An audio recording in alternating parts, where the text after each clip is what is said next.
that could push her back down again. But to have a chance, she must make this lift. Säger vi.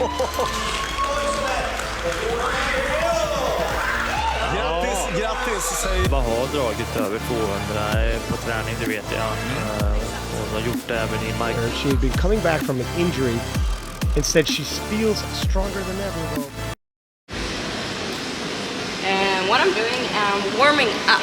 So I use a rubber band for this, and I really want to engage my scapula, get my lats activated, also my lower traps, so that I can get my shoulders in position in the bench press, so that I don't risk hurting my shoulders, but also so that I can feel stronger since I have more stability in my core. So I'm doing 3 exercises with this rubber band, like a row and like a lat pull down with a rubber band. Really easy to do.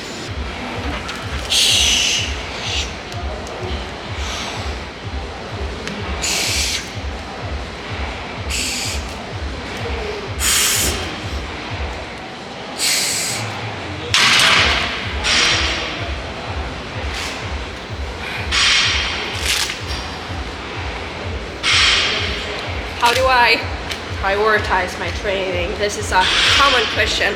I think that with your training, you just have to, I know if I'm gonna go train when I feel like it during the day, I'm not gonna go train.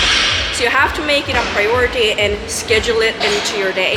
Have a set days and set times for when you train. So don't go train in the morning one day, in the night one day. Try to do it at the same time if you can. So I go train after lunch every single day, 6 days a week, and that way it's easy to do even though I don't feel like it. I just go because I don't have anything scheduled for that time. So take the time out of your day, make it a priority and schedule it in. That's the easiest way, and also you have to think about your why. Sometimes, most of the time, you're not gonna be motivated to go, but after the session, after you've done the work, that's when you will feel motivated.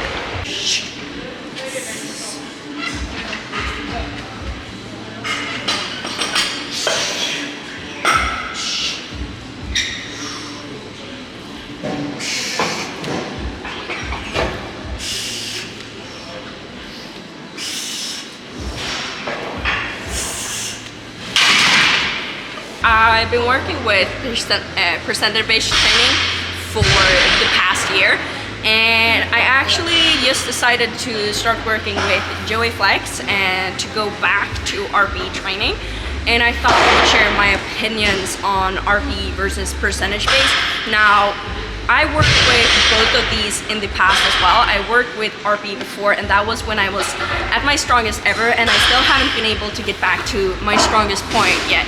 But when I was using RPE, I didn't have the best feedback mechanism, so I overshot a lot when it came to peaking for a competition. And at that point, I got overtrained. And this was not because of RPE, but it was just because I wasn't mentally where I could actually follow RP. And in that case, if that's where you are, then percentage-based training is gonna be better for you to have this decided weights you can just hit and not go like, okay, you're excited and you just want to hit the PR, so you go, oh, I think if I just try my best, this is gonna be an RP6, when really it's an RP10. If that's you, then probably percent-based training is better. But at this point, this past year, I've been doing percent-based, and what I've found is I don't get to challenge myself as well. And some days, for example, before my menstrual cycle, before my period, my shape and performance in the gym is terrible, and I had heavy weights that I just lost my form completely, and I got myself injured when I did a lot of volume with that. It's like some days it would be good when I wanted to hit better weights that I wasn't allowed to go heavier. Most of the time it was that I had to do these heavy weights that I wasn't in shape to do, and I couldn't recover from that. So I felt like I always felt in just from the bottom of my heart and just what I feel that RP is better. It gives you more allowance to really adapt when you don't feel like you're at your best, so that you can actually adapt for the shape you're in that day, because your performance and your shape will change from day to day. It fluctuates based on tons of different things. For example, when you get your period as a woman, or your sleep, or your nutrition, or your stresses and your mental state. So I'm doing RP at the moment. I think it's a lot better for me. I know the struggle is to well, not go too heavy at some parts or sometimes. But this past year, I've been learning so much. I've become a much better lifter. I'm much more consistent. So I might not have been able to go back to my strongest point or actually get stronger yet, but mentally where I'm at and in my capacity as a lifter, I am stronger. So I'm really curious to see where RP will take me at this point, but that's my ideas on RP and why I think that personally it will be better for me, but it will be fun to see this year working with RP.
So I know I have a lot of clients ask me when they first talk to me, okay, I know you do coach in powerlifting and that you do squat, bench, and deadlift mostly, but do I get to do accessories? Can I do that? I like that. I don't like to do just squat, bench, and deadlift. And honestly, I think personally, you have to do accessories. I think they are so important because squat, bench, and deadlift are great.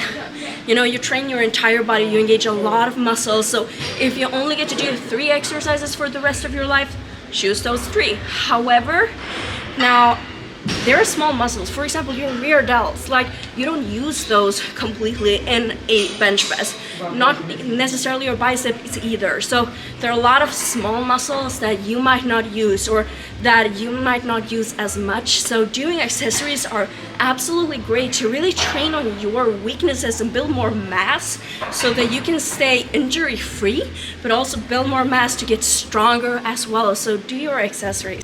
Alright, that was this session for today and this video. It's New Year's Eve today, so I'm going home to hang out with the family and eat a lot of good food and just relax. That's pretty much what I do for my New Year's Eve. I don't party, I don't drink or anything. We will go to bed early.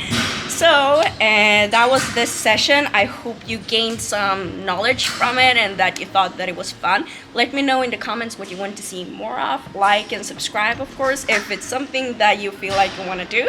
And I also want to say that just if you want to get better at lifting, try new things, keep expanding your knowledge, and just keep trying to get a little bit better every day.